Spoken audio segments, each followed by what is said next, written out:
Bien bonjour. Début de la deuxième journée et dernière journée de marche pour rentrer à la maison. Somme toute, la nuit était plutôt bonne. Je me sens en grande partie reposé. Et puis ça a l'air d'être la même chose pour Falco. Donc il est 8 h du matin. On part plutôt confiant pour les 25 km qu'on a à faire aujourd'hui. Pour débuter l'étape d'aujourd'hui, on se trouve dans une jolie étrée d'altitude entre le collet de l'étang et la chaume des Champis. Petite fraîcheur ambiante grâce à la forêt. Les conditions sont bonnes.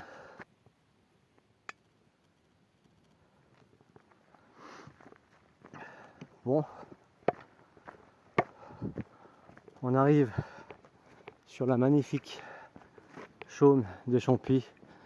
Je l'ai déjà montré dans d'autres vidéos, mais ça reste toujours un endroit magique, quelle que soit son ambiance météo. Aujourd'hui c'est plutôt ciel dégagé et verdure. Je l'aime aussi en novembre dans la brume et en janvier sous la neige. On va arriver bientôt à un point de vue, mais je pense qu'on aura un contre-jour. Ouais, bon, sans surprise, la ligne de crête en face de nous là, bien, je la filme un petit peu avec un contre-jour. Ça reste joli. Une vue déjà bien connue avec les principaux sommets du GR5 et autour du GR5 en face de moi, à commencer par le Honeck. Bon, c'est pas le but de la vidéo, donc je vais pas revenir dessus.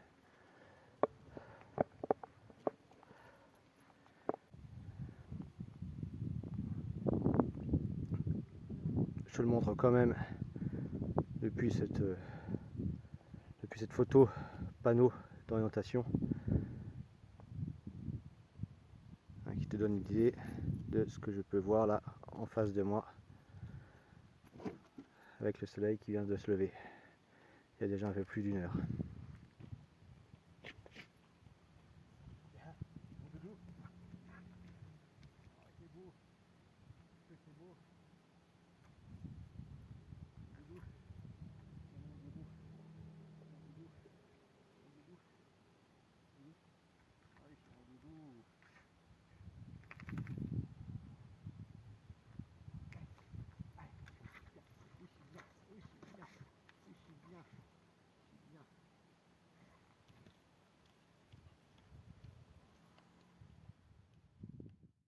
Je te rappelle le principe de cette randonnée que j'ai débuté hier.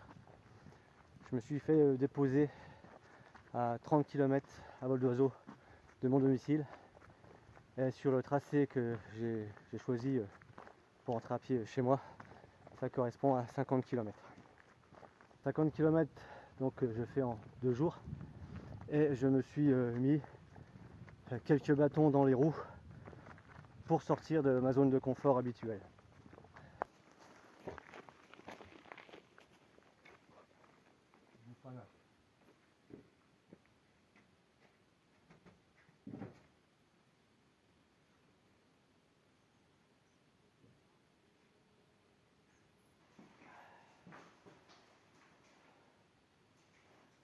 Visiblement, si j'avais opté pour ce chalet des Champis hier soir, j'aurais pas été seul. Quelqu'un vient de me quitter, il a encore un feu, arrête de bouffer n'importe quoi. Donc j'aurais peut-être fait connaissance de quelqu'un de sympa, en tout cas il a tout laissé propre. Et puis je vois là-bas qu'il a mis donc les bancs en mode couchette, comme moi j'ai fait cette nuit au collet de l'étang. Moi j'avais joué la sécurité et la solitude en choisissant le collet de l'étang, et je pense que je regrette pas mon choix. Ici j'aurais eu un minimum de confort parce qu'on a du bois, on aurait été peut-être deux minimum à surveiller pour tenir le feu, parce que le chalet Champis est assez frais la nuit. Et puis là-haut j'ai vu une espèce de petit matelas, peut-être qu'il était déjà monopolisé par le premier occupant. En tout cas j'aurais pas eu plus de confort ici qu'au collet de l'étang. 5 km depuis le départ de ce matin, en à peine plus d'1 heure, donc ça va bien. Depuis le chalet des Champis, je suis sur le GR 533 qui me conduit au-dessus de ce lac tourbière de l'ISPA, l'ISPAC ou l'ISPAR, prononce comme tu veux. Je vais descendre, longer ce lac et aller dans ce creux là-bas qui, si les souvenirs sont bons, s'appelle le collet de la mine. Et une fois là-haut, j'aviserai sur le trajet que je vais prendre, sur l'option que je vais choisir pour rentrer. On se trouve au collet de la mine, donc c'était bien le bon nom, je m'en souvenais correctement. Un peu plus bas, j'ai vu que si je continuais sur le GR 533 qui m'a amené jusque là, j'en aurais pour 5 heures à rejoindre le saut des cuves, un de mes points de passage. Je ne vais pas passer par là, c'est trop long. Dans mes souvenirs, il existait un sentier triangle bleu. Je viens d'en trouver l'entrée, ça s'appelle le sentier de la victoire. Et là, je pense qu'en 2 heures, je serai au saut des cuves, ce qui n'est pas négligeable, donc je vais passer par là.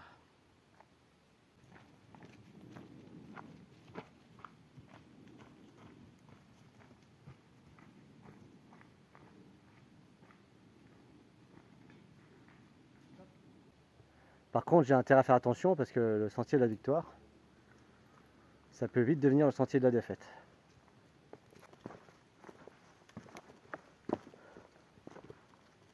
Viens mon chien, je te détache. Viens. Falco. Viens. C'est technique, je te détache. Allez, vas-y, fais ta vie.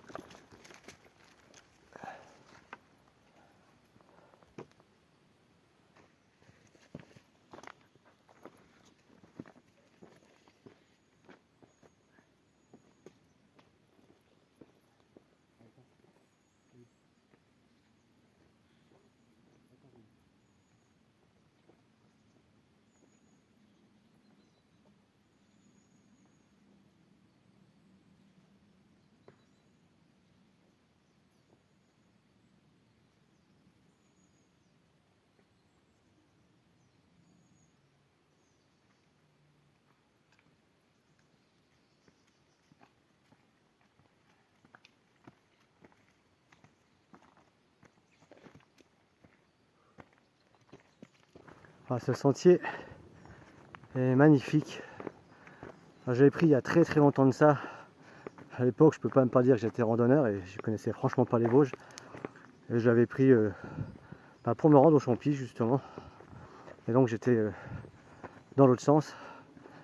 Je me souvenais qu'il était technique, mais j'avais oublié à quel point il était beau. En tout cas, je l'avais peut-être pas vu comme ça à l'époque.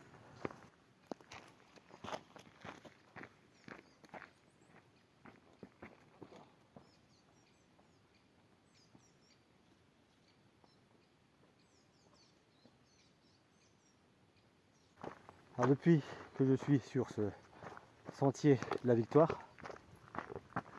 ma moyenne en a pris un coup. C'est pas tant qu'il est accidenté et qu'on avance pas vite, parce qu'en fait avec les bâtons ça passe, mais c'est surtout qu'il est magnifique. J'arrête pas de faire des pauses pour faire de la prise d'image. Et clairement là, à ce niveau-là, j'avance. C'est pas que j'avance plus, c'est que je recule.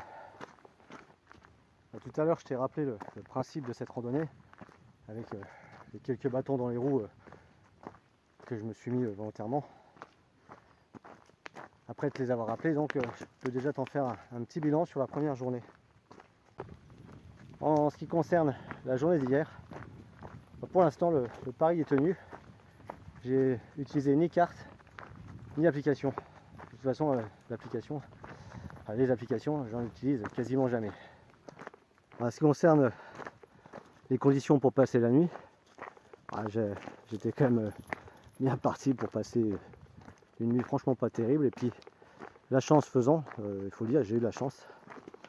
Même si j'avais prévu de passer par ces 2 refuges pour avoir des solides points de repli en cas de très mauvais temps. La chance faisant, j'ai passé quand même une très bonne nuit, puisqu'au premier refuge, j'ai trouvé tout ce qu'il fallait pour dormir correctement. Donc coup de bol sur ce coup-là, n'en heure pas moins que j'étais sorti de ma zone de confort, au moins dans la tête, en partant avec quasiment rien. En ce qui concerne la nourriture, donc hier j'ai grillé à peu près 3500 calories. Et du matin jusqu'au soir, j'avais mangé un peu plus de la moitié de la ration.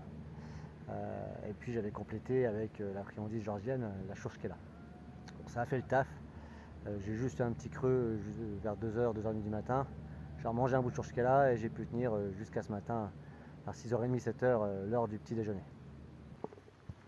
Je suis en train de marcher le long du lac de Xon-Rue-Longemer et j'en profite pour te parler de ma gestion de l'eau. Alors je dois te dire, c'est les Vosges, il y a pas mal plu cet été, donc ça n'a pas été un gros problème l'eau, à part peut-être hier quand j'ai renversé ce qui me restait dans la montée. Je suis parti avec la grosse filtrante de Décathlon et puis un petit bidon filtrant, donc 1,5 litre d'emport. La plupart du temps je me contentais de porter qu'un demi-litre que j'ai pu rapprovisionner au fur et à mesure du trajet sans problème.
Je suis arrivé au saut des cuves.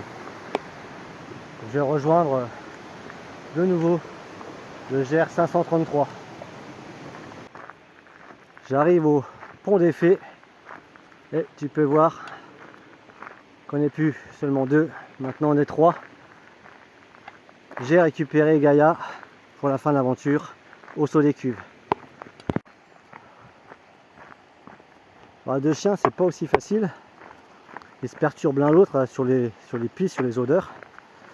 Puis Gaïa est encore pas en mode rando là. Je comprends pas trop comment elle s'est fait parachuter au saut des cuves pour se retrouver avec moi. Bon, ça va se mettre en place tout doucement. La vallée des Granges, on est en train de la parcourir en cheminant sur ce sentier ombragé, frais, entre la rivière et un pierrier.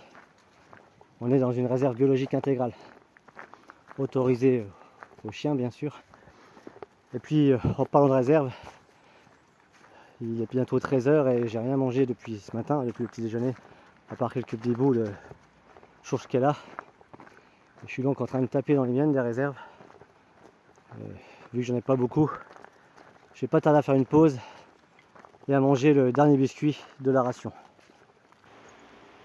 On a fait une pause de 20 minutes à peu près, assis au pied d'un grand sapin à l'ombre, au frais. Même les chiens ont pu se poser, ça leur a fait du bien. J'ai mangé le dernier biscuit de la ration et puis le dernier bout de friandise géorgienne. Je me sens mieux, juste un peu mal aux pieds. On est bientôt à 20 km. Donc j'ai plus rien à manger, mais je pense que je vais pouvoir tenir quand même sans carence jusqu'à la fin.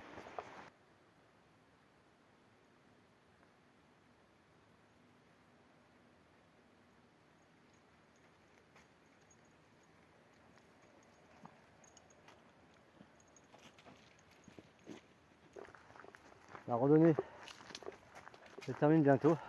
Je suis arrivé sur le territoire de ma commune. Alors, le souci c'est que j'habite de l'autre côté, à l'autre entrée du territoire. Donc il reste encore quelques kilomètres. On peut déjà faire le bilan. sur l'itinéraire et l'orientation. Aujourd'hui, même bilan qu'hier, idem sur les 2 jours. Je n'ai pas utilisé la carte ni aucune application. C'est pas maintenant que je vais m'y mettre, hein, alors que je suis en train d'arriver chez moi. Bon, sur l'équipement minimaliste, j'en ai déjà parlé, finalement j'ai eu de la chance. Il en faut aussi de temps en temps. Alors, bien sûr, hein, j'avais fait un tracé qui me faisait passer par les refuges. Un autre tracé aurait été possible, peut-être plus court en kilomètres, mais plus de passages en zone urbaine, plus de bitume, puis peut-être plus de dénivelé aussi à certains endroits. Donc globalement, j'assume le choix que j'ai fait là. Et les 2 refuges faisaient partie du plan, hein, mais aussi les points d'eau potables ou pas, parce que j'avais la gourde. Mais tout ça, c'était rentré en compte dans le choix du tracé, que finalement je ne regrette pas. Et premièrement, en ce qui concerne la volonté de ne pas utiliser de carte ni d'application d'orientation une fois la randonnée commencée, bon, c'est une réussite. Aujourd'hui, je ne l'ai pas utilisé. Hier non plus. Donc j'y suis allé en ayant mémorisé le trajet, en connaissant quand même la région, et puis surtout à l'aide du balisage du club vosgien qui a pour beaucoup contribué au fait que j'ai pas cédé à la tentation de regarder la carte. J'ai suivi ce balisage qui était quand même assez précis et qui m'invitait de faire peut-être des choix malheureux sur des itinéraires non balisés qui m'auraient rajouté, si ce n'est du dénivelé, en tout cas des kilomètres en moins. Toujours en ce qui concerne ce choix de ne pas avoir pris de matériel de bivouac et de couchage, bon, je l'assume, et j'ai eu de la chance et j'ai été opportuniste. Et honnêtement, les 2 refuges, chacun à sa façon, me proposaient un confort. Celui que j'ai choisi, hein, pour la solitude, que j'ai préféré. Alors lui, sac de couchage, bois, très peu de corvée à faire. Ça c'était une surprise, honnêtement. Je me voyais parti pour couper du bois et des fougères, monter un abri sommaire façon survie, ou dormir à même un banc. Bon, ça n'a pas été le cas, on revient pas dessus. Coup de bol, mais est-ce que l'aventure aurait été la même sans ça? Non, sans doute non. Aujourd'hui, je pense que j'aurais payé les frais d'une nuit difficile. J'aurais peut-être été dans l'abandon. Donc, bon, c'est comme ça. On va pas dire, on ne saura jamais ce qui se serait passé si j'avais pas eu de la chance. On peut quand même dire qu'aujourd'hui, ça aurait été particulièrement difficile et la nuit n'aurait pas été super. Pour ce qui est du choix de la nourriture, je ferai le bilan tout à la fin. Quand je verrai combien de kilomètres au final j'ai parcouru et combien de calories j'ai brûlé. Mais bon, je peux déjà dire quand même que ce choix, il s'est avéré positif, hein. J'ai eu ce qu'il fallait.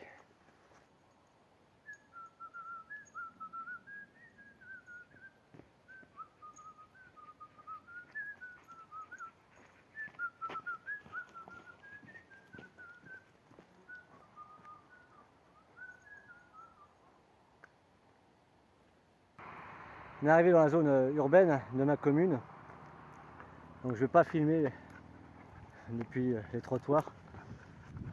On se retrouve chez moi pour la conclusion.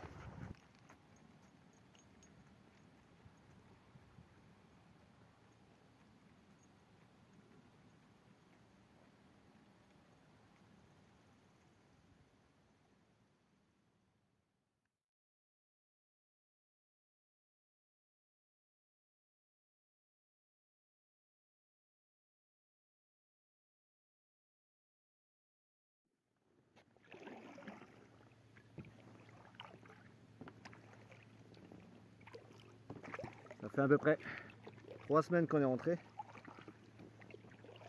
J'ai pas eu le temps de filmer la conclusion avant aujourd'hui.